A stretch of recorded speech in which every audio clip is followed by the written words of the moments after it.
As you know, I'm quite friendly with the president. He's our president, and he's been quite supportive of me and my state, Edo State. And it's almost 1 year since my last election, and I haven't seen him one-on-one. So I came in to just greet him and also to go through some issues with him. That's the purpose of my visit to the villa. Principally, there were 4 issues I discussed with him. First has to do with the position of Edo State on the anti-grazing laws. As you know, most southern states have passed laws relating to open grazing, but Edo has not, because we want to ensure that whatever laws we pass are laws that we can enforce.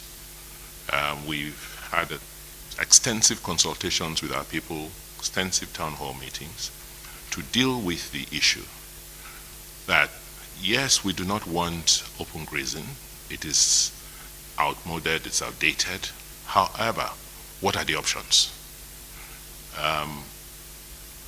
If we are asking that we should now have ranches and these cattle should now be constrained to specific areas, such as ranches, then who provides the land? My people say that as far as they're concerned, ranching is a private business, and therefore, just like every other agricultural venture, those involved should provide their land. As you already know, it is expensive, it is not cheap to run and manage ranches. So what I came to discuss with the president was that since the people of Edo would rather invest privately, those who are interested want to make it a private concern, then the National Livestock Transformation Program, which is now being implemented by the federal government, should acknowledge our model and should also be able to help Edo people benefit from the funding that is now being made available for people who want to go into the livestock business and make investments in ranches and other similar livestock programs. He, as usual, took notes, and I'm sure he's going to do something about it. The other issue was I came to thank the federal government, the president, for the efforts of the federal government in assisting our current efforts to return the Edo artifacts that are all over the world. As you may already know, there have been attempts over the last 30 years by various people and various governments to push for the return of these works. We took it as a project about 3 years ago. For me, it was a personal project. Worked through with most of the major curators and museums in Europe, and we were able to come to this breakthrough, which we now have received from the Germans. So I want to thank the federal government for the support. As you know, these works, these artifacts, are coming from other sovereign countries, and the laws of Nigeria stipulate that the federal government has the exclusive rights to deal with artifacts and monuments, and to pledge to the president that the Edo State government and Edo people will continue to support the federal government's efforts, and will do all that is within our powers to make sure that these works are brought back to Nigeria, and also for them to be domiciled where they were taken from, which is Benin City. I formally informed the president of the passing of our legend, Sir Victor Waifo, whose funeral will come up this weekend. The last time Mr. President was in Edo for an official visit, he entertained him, and he did assure us that the federal government was, was going to send a delegation, and he commiserated with the people of Edo State and the family of late Sir Victor Waifo. I informed him about some amounts that have been owed to the Edo State government from some federal agencies, and he promised to look into them and to ensure that these sums are paid back to the Edo State government. So, in a nutshell, those were the things I came to discuss with Mr. President. Yes. Definitely, if not for the technology utilized by INEC and God, I may not be governor today. So I am one of those people who believe that we cannot and should not have elections in this country going into the future without transmitting results electronically from the polling units. Because for elections to be credible, they have to be seen as transparent. And once you have voted, you should be assured that your vote will count.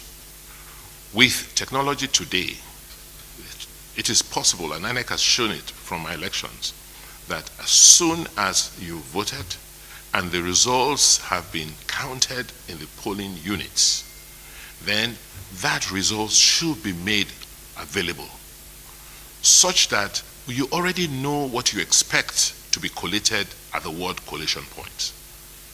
What has happened in many cases in the past is that people go and vote, the votes are counted in the polling units, they know, but by the time it gets to the collation point, it changes. But this time around, because of the transparency, everybody will see and know what they are expecting to be collated from your polling units. That is what happened in my election. So I am a very, very strong advocate for electronic transmission of results from elections. And I want to also note that from my personal experience, INEC has the capacity. INEC has, they have the technology and also the understanding of how this thing should work. So they should be encouraged to. And I hope and pray that the President will assent to that bill.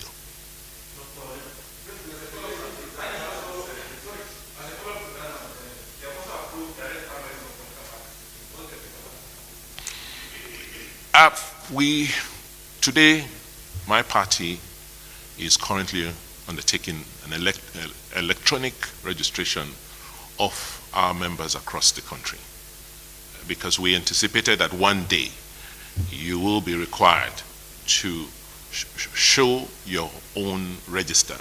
Because if we as political parties vote on the basis of an election register, then the parties must also have their registers, because democracy has to begin with the parties.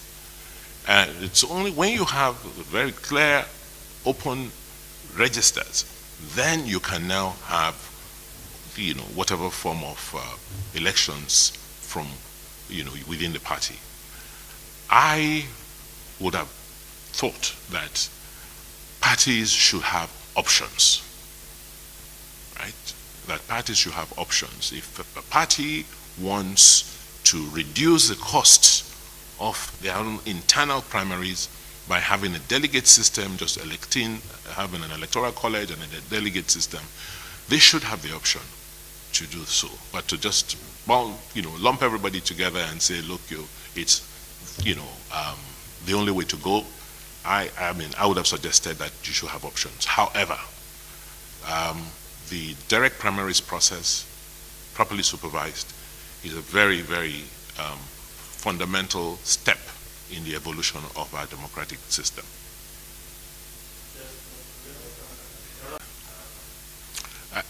We have a good relationship with the Honorable Minister for Works, and I am going to see him. I've actually been discussing it with the Federal Minister of Works, so I didn't think that it was necessary to burden the President with that matter, since the Minister is currently handling some of those issues, and I believe he has the capacity to.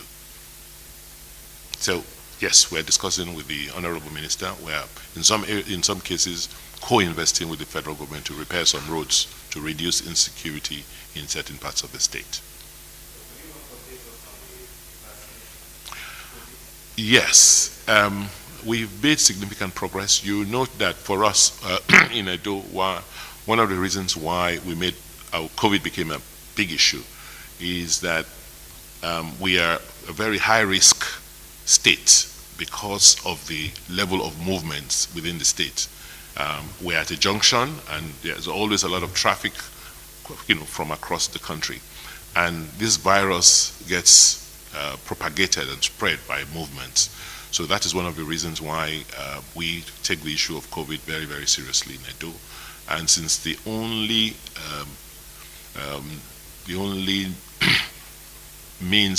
the known means today of reducing the spread and reducing the number of deaths from COVID is through vaccinations, we've been encouraging our people to vaccinate. It's not compulsory. We're just encouraging them and also trying to prevent further infection by ensuring that those who have vaccinated are protected. So if I have vaccinated and you have not vaccinated, I don't think it is fair for you to now, spread your risk to me. But I think from the figures we're seeing, it seems to be, this third wave seems to be going down, and we're praying and hoping that we don't get a fourth wave. So the issue of the no vaccination, no entry order, which we have in place, will be reviewed.